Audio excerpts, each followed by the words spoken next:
Good morning, everybody. Hello, and welcome to today's webinar.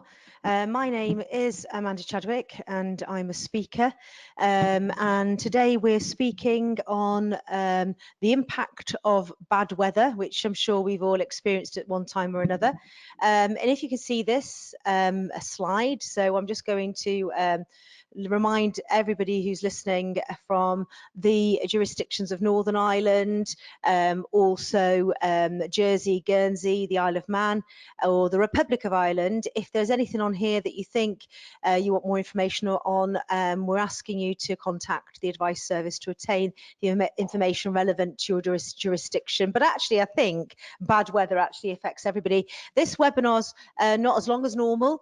It's going to run for about 30 minutes.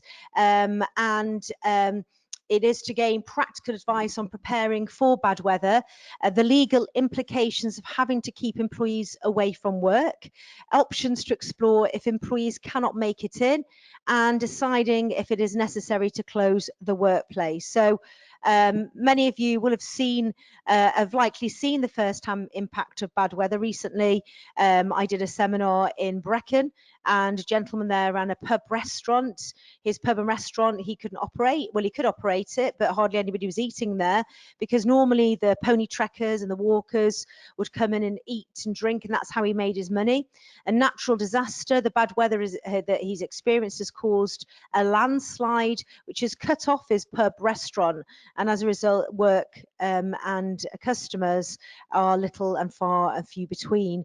So weather can have a knock-on effect. So the first thing I'm going to mention first of all, before we even start this particular webinar, is the importance of having a policy called a shortage of work or layoff procedure, which you should have in place.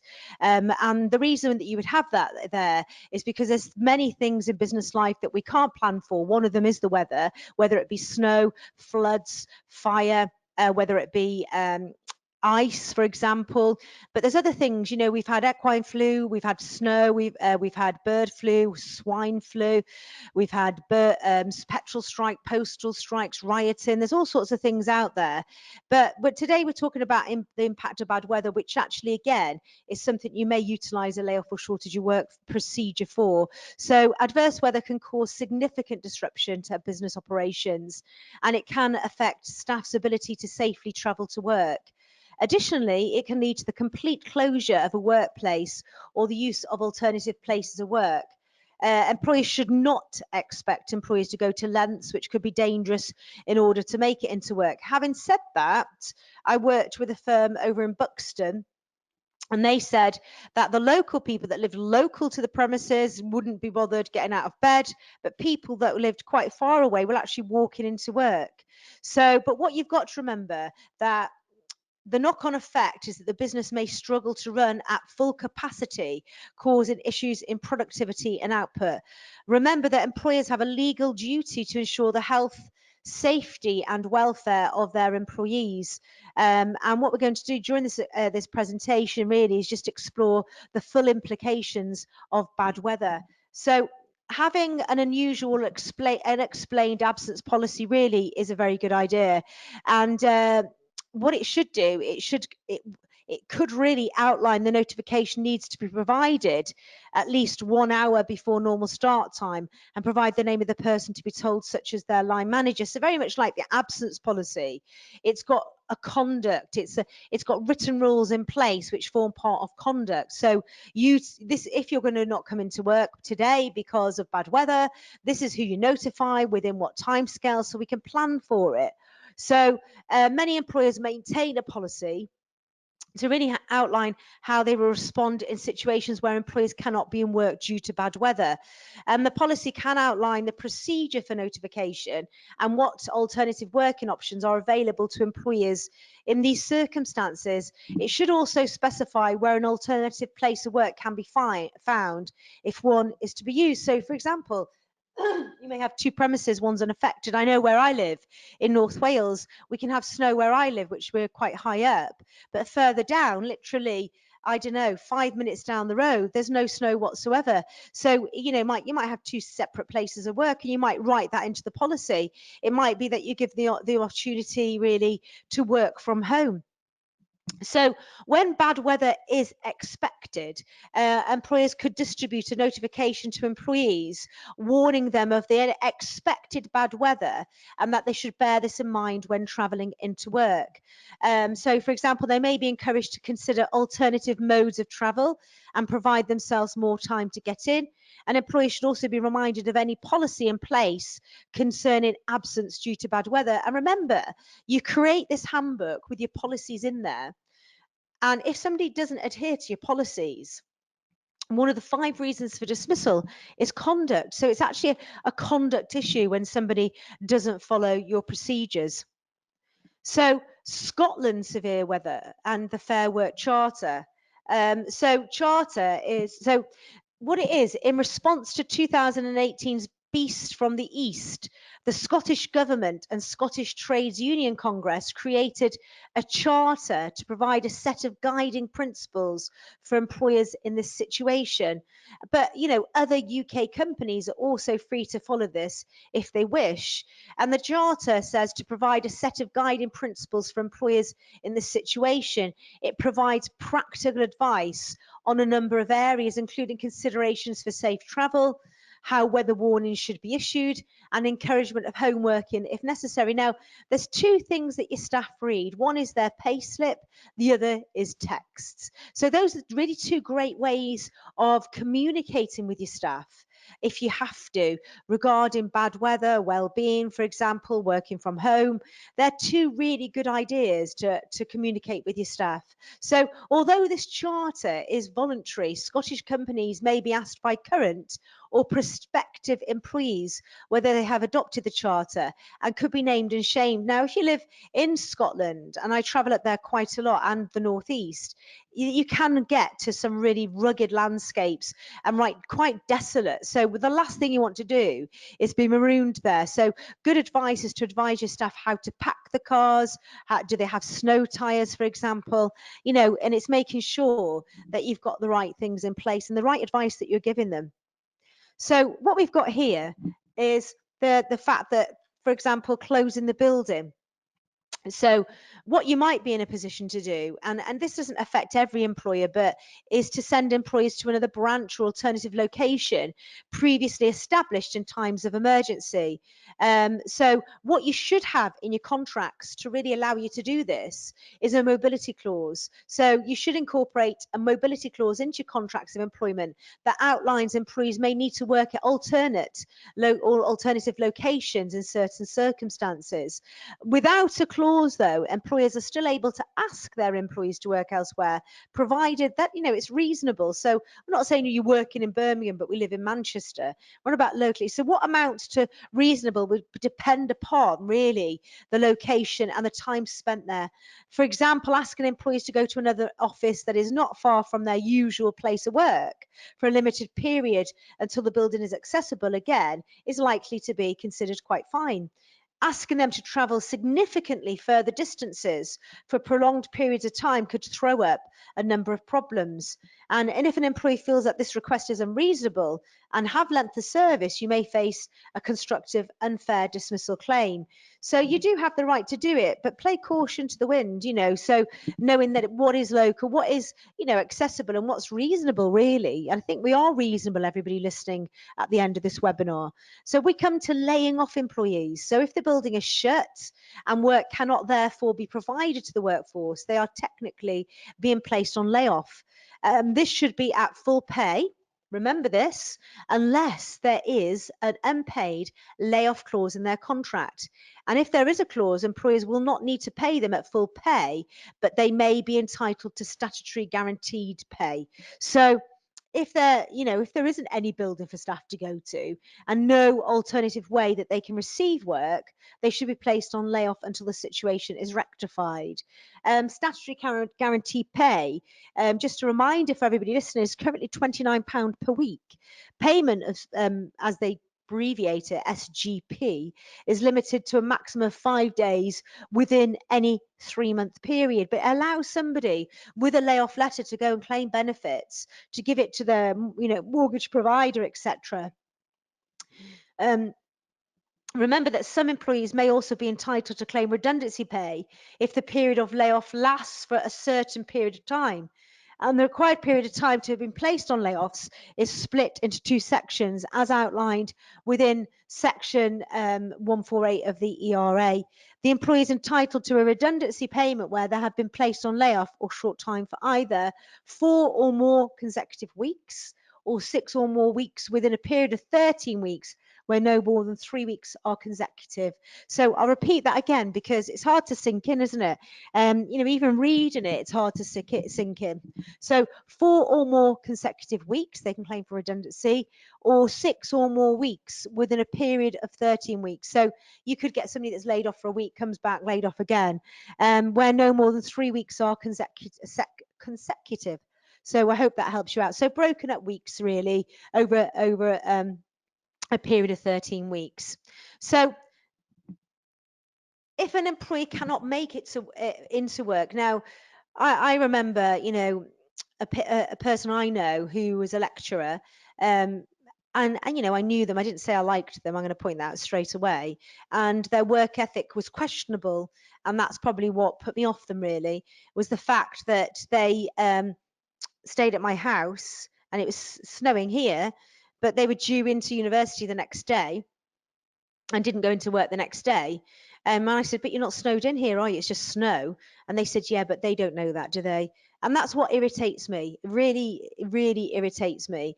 Needless to say, they've not been here again because I think it's really lazy. It lets people down. There's students there waiting to be taught, money going down the pan because somebody just can't be bothered and they're making the most of the snow. And this is what can happen. I'm not saying everybody's like that. You might live in a really rural area where you will quite often get snowed in, and staff are expected to make every reasonable effort to get to work. And if they do not make it in, unless their contract says otherwise, there is no legal requirement on the employer to pay them. So let's remind ourselves of that. We don't have to pay them if they can't come in. This is also true if the employee is late for work as a result of the weather. Employers should reserve the right to treat this as unauthorised absence, but they should consider the harshness of doing so. So it depends on what you think, really. An employer can respond to this as per their usual company absence policies. However, I want you to consider if this is fair, because after all, the absence is a result of circumstances beyond the control of the employee. So have a look at that. And many employers incorporate a clause into their absence policies that address bad weather and how the company will respond to it. Options are covered really when we start to talk about when an employee is absent on the next slide. So let's have a look at this. So options to explore when an employee is absent. You can pay the employee for the day as normal. You consider the time as unpaid leave. Allow the time to be taken as annual leave, or permit the employee to use time banked off in lieu. Another option would be, to let them work from home for the day. Any of the sort of the examples I've given you are acceptable, but you really should remain consistent in every decision you make. And if you remember, when any sort of webinars I do, that there are reasons why you fail at a tribunal. One is emotion, and two is consistency. So one employee shouldn't be paid and the other one not. So you've got to be really fair and consistent. If you're going to pay, you pay everybody. If you don't pay, you don't pay anybody. So just remind yourselves of that and the importance of consistency. So the options to explore when an employee is absent: allow the employee to work from home if possible. And direct the employee to an alternative location, more accessible to them, or instruct employee to make up the time on their return to work. So those are really good examples of what you could do.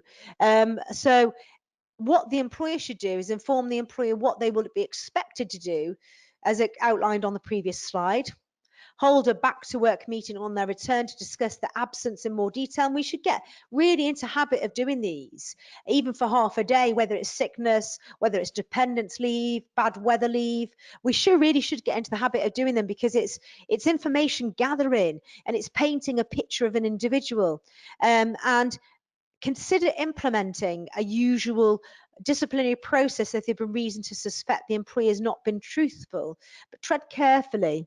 So you don't jump to conclusions. Just because you had no issue getting into work does not mean that your employee did not. They might live in a location where the weather was much worse. Remember that there could be a particular reason why this employee isn't able to make it into work because of the weather, such as an underlying disability, which you're not aware of. A meeting can therefore help you really just to fact find, to ascertain the facts in more detail and try to better prepare for the situation next time. So what we also have, and I know this as a mum of four and a grandmother of four, and actually today, although I'm broadcasting, I am actually babysitting for my grandson today who's full of the flu. And luckily he's not a baby, so but he's quite unwell. So, you know, as a mum, you find yourself in situations like that. And I really don't like to be unreliable. I'm sure you don't either. But there are times when an employee can't travel to work, but they can, sorry, travel to work, but they can't because the children's school has been shut due to the weather. And I'm one of those mums where, you know, I love it when it snows and the school shuts because I do get time, and I'm fortunate enough to be able to work from home, but I get time for the children then to play in the snow. But not everybody can do that, and it's you know, losing one day's pay can really affect household incomes. So I think it is also about being fair here. But schools do shut due to the weather because of health and safety, don't they? So alternatively, it may be that the bad weather has caused previous caring arrangements to break down. And remember that not all employees have a statutory right to time off for dependents in these situations. But time off for dependents, just a reminder for you there, is one of the family-friendly rights from day one. So I don't need 26-week service for this. And it's usually unpaid unless the contract says otherwise. You shouldn't, you know, employees should not be subjected to a detriment for taking time off to look after a dependent. And a dependent could be, let's remind you of this, an elderly relative, the father, the mother, somebody to care for, a family member. So, and you know, another option here is closing the workplace early, which is a really good option when you think it is going to snow really heavily and people need to get home. So I know in our workforce, we check people that are going to get the train. We make sure that they can get that train and they get the earlier train. So keeping the workplace open during bad weather may cause a risk to health and safety, and especially if the weather worsens. So I was driving to a seminar actually a few years ago up in the northeast, and where I live there was no snow. All the way on the motorway there wasn't snow, and as I came off the motorway I drove through a place called Follyfoot, which, if anybody knows Black Beauty, when you know, I'm showing my age here, I was quite astounded there was a place called Follyfoot, but actually it was full of snow, and I literally could I was driving so slowly, but there was a tractor in front of me with like a snowplow thing on the back. There was a school bus on the right hand side of the road, and I'm behind the tractor when he brakes, and my car just would not stop. So I had a choice. I could either go into the back of the tractor and the snowplow, or I could go across the road into the bus, or I could go to my left into the field, of which I decided was the safer option. So I am now quite wary about driving in snow, and even though my cars are full before, it's, you know, it's still not safe. So we have to think about that for people getting home and the build-up of traffic, and then you might get somebody who's a really cautious driver that makes the traffic slower, and it just is going to consider this if you do have a business. A designated member of staff should be allocated responsibility to review the impact of severe weather and assess if the building should be closed early. So what I would suggest to you, you know, when you have a member of staff at work, the one that won't sign anything, that always goes, I'm not doing that, you know, they just want recognition. And they're quite easily to manage. And this is one of the tasks that you might give that member of staff and say, look, you're good at this type of stuff. Would you help me with that? And you get buy-in within the workforce, and you're recognizing them, and it stops them not signing things in the future. Any loss of working time as a result of this decision should not impact upon pay. So if you're closing the workplace early, don't, you know, go, right, well, we're cutting your money though. Excuse me. You're doing it for health and safety. You're doing it because you can do it. That's why you're closing the workplace early. So that there's a reason for this. So We do have, I don't know what weather we're going to have coming up. I always look at logistical companies like Morrison's and what their planning is actually to see what the weather's going to be like. But this is my last webinar actually before Christmas. I am actually pre-recording a wellbeing one over the Christmas period. And I really want you to look out for that one because I'm going to be putting top tips of money management and companies they can contact for help, and healthy actually funds, etc., well-being for depression and stress. I really hope that one day the people listening to me actually attend one of my well-being seminars, because at least if I help one person, I'm absolutely delighted. What I'd like to point out though, because it is due to be Christmas in a couple of weeks, and for lots of people it's a hard time, and lots of people, it's an amazing, I make sure I enjoy it thoroughly, and the run up for Christmas has got longer.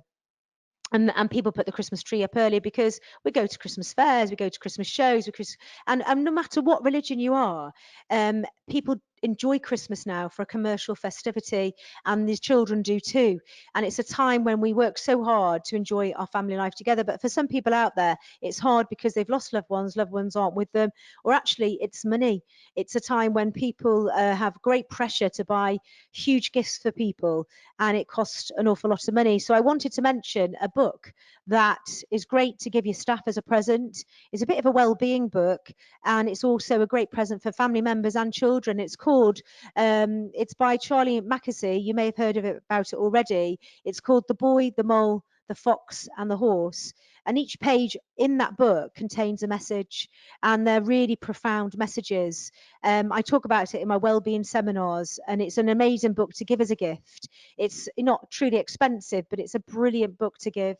It's a nice present to give staff if you've got staff that you want to uplift. So remember though, my name's Amanda Chadwick. Today it's the CIPD HR Inform, and on the HR Inform resources we have lots of guides there for flowcharts for deciding pay when bad weather affects work, severe weather policies, employment law resources on layoff and short time working, etc. I'd ask you, if you have any questions, to email events@hr-inform.co.uk. If you'd like to contact myself about any events or seminars that I'm doing, it's amanda.chadwick@crona-uk.com. I think that's the right email, amanda.chadwick@crona-uk.com, I think. But I'd hope that if you are a member of the CIPD, which I think a lot of you are, you do get the chance to have a demo of the CIPD HR Inform, which is absolutely fantastic. It has case stories on there, it has flow charts, it has standard letters on there. And like me, if you're in HR, it's really hard nowadays to keep up to date.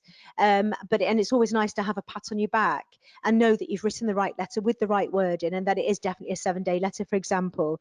And if you are a CIPD member, you do get 50% off our subscriptions. And also it's great if you are training, it keeps you on top of the training because you have access to all those case studies. I'd like to thank you for listening to me. As I said, my name's Amanda Chadwick. I wish you a really happy Christmas. I hope I catch you for the wellbeing in the new year, and I hope you have a happy new year. Thank you so much.